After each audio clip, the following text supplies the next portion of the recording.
하나님의 말씀 볼까요? 요한복음 1장의 9절부터 18절까지입니다.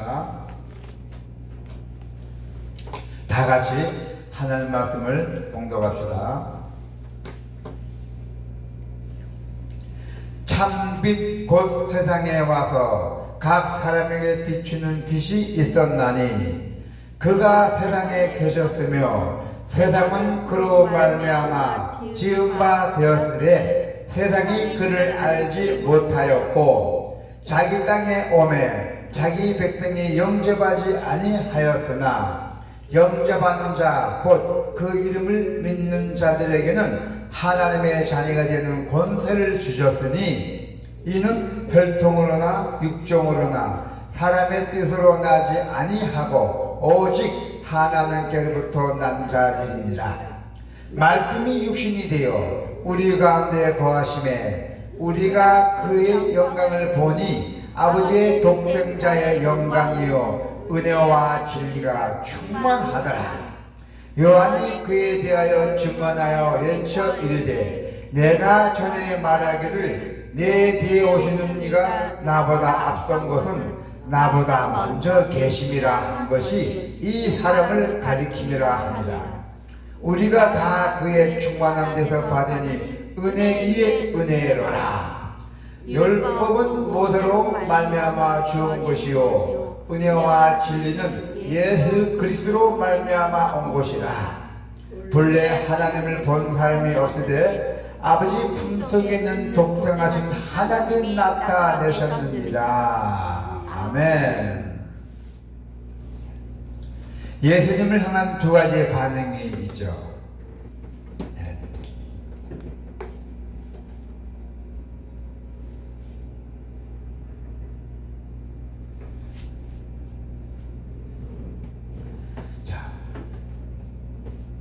복음에 대한 반응이 곧 하나님을 향한 태도라고 합니다. 예수님께서 이 세상에 오심으로써 배은망덕한 이 세상이 하나님의 국물과 자비의 빛을 비춰 구원에 이르게 하셨습니다. 예수님께서 이 땅에 오셔갖고 이 배은망덕한 세상에, 이 어지럽고 이 시끄러운 세상에 그 예수님이 우리 인간에서 오셨어요. 요한이 나보다 먼저 계심이라고 소개하였잖아요. 요한이 예수님이 나보다 먼저 계셨다고 소개하였고 예수님을 하나님이라고 선언하며 은혜와 진리가 충만한 분이라고 합니다. 인간이 하나님의 말씀인 진리를 따라 심판을 받는다면 살짝 아무도 없어요. 우리 인간은 하나님의 말씀인 진리를 따라 심판을 받는다면 살짝 아무도 없다는 거예요. 그래서 이 문제를 해결하기 위해서 예수님께서 이 땅에 오셨습니다. 할렐루야.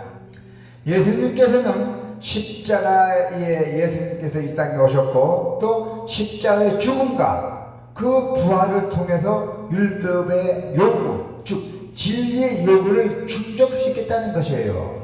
그리하여 어떻게 됐어요? 자, 16절 한번 볼까요? 자, 16절에 보니까 어떻게 됐어요? 우리가 다 그의 충만한 데서 받으니 은혜 위에 은혜로라. 요한은 하나님의 이 큰 사랑을 은혜 위에 은혜라고 감동적인 어조로 설명했던 것입니다. 그런데 하나님께서는 내 자신을 드러내 보여주셨잖아요. 자, 14절 한번 볼까요? 자, 14절 시작. 말씀이 육신이 되어 우리 가운데 거하심에 우리가 그의 영광을 보니 아버지의 독생자요 영광이요 은혜와 진리가 충만하더라. 18절 한번 볼까요? 18절 시작. 본래 하나님을 본 사람이 없으되 아버지 품속에 있는 독생하신 하나님이 나타내셨으라. 아멘. 예수님께서는 아버지의 품속에 영원히 계시며 그를 완전히 아셨던 아주 독특한 독생하신 하나님이시라고 했어요. 예수님께서는 하나님을 우리에게 나타내 주셨잖아요. 또 그리고 설명해 주셨잖아요. 예수님께서는 하나님으로서 인간의 육신을 입고 우리 인간의 육신을 입고 오셨다는 사실이야말로 제 아래에 있는 우리 인간에게 있어서 가장 큰 복음이에요. 기쁨의 복음입니다. 할렐루야. 그래서 하나님은 예수로 말미암아 그의 이름을 믿는 모든 자들에게 충만한 은혜를 값없이 주고 있잖아요. 여러분들 값없이 은혜를 받았잖아요. 값없이 구원을 받았잖아요. 하나님의 믿음으로 이해해서. 그래서 예수님의 생명이 바로 참 빛이라잖아요. 그분은 다른 어떤 것과도 비교할 수 없는 유일한 빛이에요. 우리는 빛이 없이 살 수가 없잖아요. 이것은 곧 예수님이 하나님이시라는 선포예요. 선포. 빛이신 예수님이 죄인들을 어둠에서 구원하시기 위해서 이 땅에 오셨고 또 우리 사람들에게 다가왔잖아요. 접근해 왔잖아요. 그런데 예수님에 대한 사람들의 반응은 두 가지로 하얗게 나눠져 있었어요. 어떻게 나눠져 있었어요? 자, 첫 번째 반응을 보니까 예수님의 빛을 거절하고 제 어둠에 머문 자들, 그 밝은 빛을 거절하고 그 깜깜한 어둠 속에 머문 자들이었어요. 첫 번째 반응이에요. 예수님은 세상에 오셔서 말씀을 전하시고 수많은 이적으로 당신이 하나님이심을 드러내셨잖아요. 그런데 많은 사람들이 주님과 아무런 상관없는 것처럼 이렇게 반응했던 것이에요. 니는 난 나다. 난 나대로 살겠다. 이대로 살다 죽고 말겠다. 지옥으로 가도 좋다. 이렇게 막 살았던 것이었어요. 어둠에서 특별하게 율법을 가르치면서 백성을 지도하는 종교 지도자들이 많이 있잖아요. 그 당시에.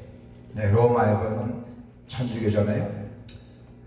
백성을 지도하는 종교 지도자들이 아주 싸늘하게 반응했어요. 예수님이 말씀을 까다롭게 반응했어요. 듣지도 않고 이 종교 지도자들이. 뭐 때문에? 예수님이 올바로 인정했다면 자기가 밥 그릇이 없어지니까, 나가 종교 지도자를 못 되니까 그거를 지키려고 진리를 공부하고 아주 못되게 그랬던 종교 지도자예요. 그 당시에.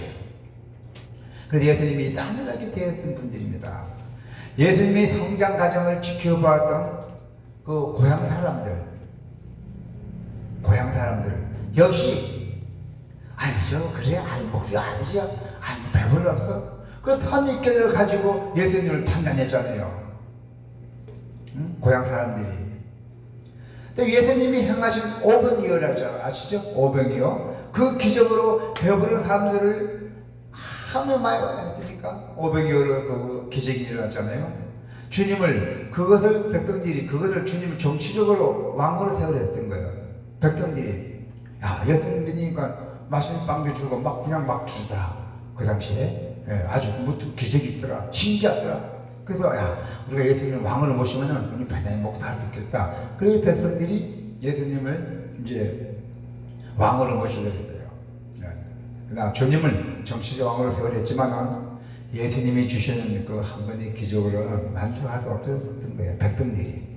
그래서 왕을 세워야 잘 배당 먹죠. 그래서 예수님은 달렸던 거예요. 그들의 현실적 필요를 계속 채워주는 정치적 지도자라서 예수님을 원했던 것입니다. 예수님은 정치적 예수님을 원했던 거예요. 그 왕같이. 그렇지 않습니다. 예수님은. 결국 예수님은 믿음 없는 그들, 난 빵만 먹으면 된다. 배불리면 먹으면 된다. 그래서 예수님은 믿음 없는 그들을 피해 다른 걸 가졌대요. 일단 피해갔대요. 정치적으로 왕을 세우라니까 피해갔던 거예요. 오늘날에도 수많은 사람들이 복음 앞에서 이런 반응을 많이 보여요. 네. 그들 중 어떤 사람들은 자신이 가진 경험과 지식 또 혹은 내 소유로 많이 부여해서 예수님이 필요하다고 생각하지 않습니다. 내가 뭐 예수님 안 믿어도 먹고 살 수 있고 내 말을 다 백성 듣는데 내가 예수 믿어? 그렇게 생각하지 않는 사람도 있다는 것입니다. 어떤 사람들은 자신들이 현실 문제를 해결하는데 급급하게 예수님께 찾아와요. 예수님께 나와서 그분이 참된 구원자시는 믿음이 이르지도 못하면서도 예수님께 나와서 급하니까 예수님 도와달라고 뭐 이렇게 이런 분이 많이 있다는 얘기예요. 그래서 이처럼 마음이 굳고 다친 사람들에게 다가가는 것이 말로 우리의 사명이에요. 그런 사람들을 우리가 그래도 잘 우리가 사랑으로 껴안아서 잘 예수님에게 설명 잘하고 이렇게 해서 예수를 잘 믿게 하는 게 우리들 의무예요. 할렐루야. 그 복음을 꼭 전해야 된다는 얘기예요. 그들의 냉정함으로 우리는 낙담하고 상처를 받을 것이에요. 우리가 복음을 전하면 뭐 비박대 받잖아요. 우리가 상처를 받았잖아요. 하지만 우리의 그 언약함을 참아주신 주님의 사랑을 기억해야 돼요. 그들을 우리가 품어야 돼요. 그들이 십자가에서 극악한 강도만 했잖아요. 예수님이 십자가에서 탁 이렇게 이제 죽음을 기다릴 때 옆에 또 강도도 있었고 많이 있었잖아요. 옆에 강도가 머리었어요. 예수가 머리었어요. 강도 보고 나를 믿으라 하니까 강도가 믿는다고 했잖아요. 그 강도도 구원을 받았잖아요. 네. 그렇게 극한 강도를 구원하신 예수님을 본받는 바른 길이 되어야 된다는 것입니다. 저나 여러분들이나 우리 예수 믿는 사람들 그래야 돼요. 네.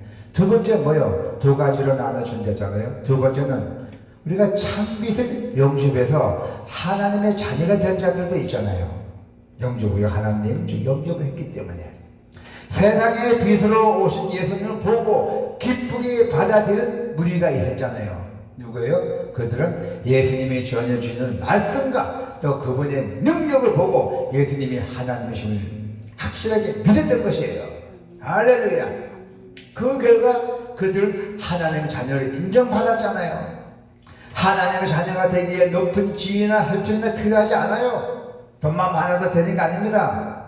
어떤 환경에서 태어나 자라든지 오직 예수님을 구주요 주님으로 믿는 자들에게는 하나님의 당신의 자녀인 우리에게 특권을 약속하셨잖아요. 오늘날에도 많은 사람이 예수님 앞에 나옵니다.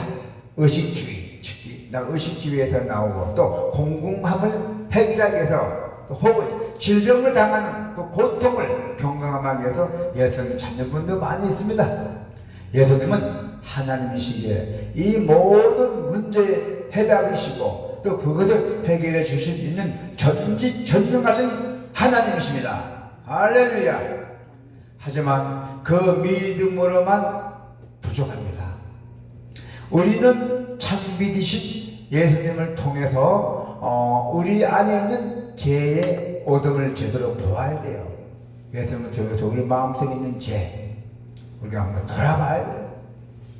예수님을 통해서 현실적 문제들을 해결하기에 앞서 먼저 죄의 문제를 근본적으로 해결해야 된다는 것입니다. 그래야 모든 것이 형통하게 이루어진다는 것이에요. 내가 하나님이 되어 내 욕심대로 살던 태도를 회개하고 또 예수님을 구주로 또 왕으로 기쁘게 우리가 받아들여야 합니다. 우리는 모두 예수님을 영접함으로써 하나님의 자녀가 되었잖아요. 세상 사람들은 여전히 그 수많은 문제 속에서 방황하며 아동치기도 하고 많이 있잖아요. 요지경 속에서. 그래서 그 문제, 그 모든 문제의 뿌리에는 뭐가 있어요? 죄가 도사리고 있기 때문에 그래요. 세상 사람들이 예수님을 주로 영접을 해서 자신들의 근원적 죄 문제를 해결받도록 예수님을 전해야 한다는 것이에요. 예수님을 대하는 각기 다른 그 두 부류의 사람들이 분명히 있었잖아요. 자, 첫 번째 뭐랬죠? 예수님을 거절하는 사람들과 두 번째는 예수님을 구주요 주님으로 영접한 사람들이라고 했잖아요.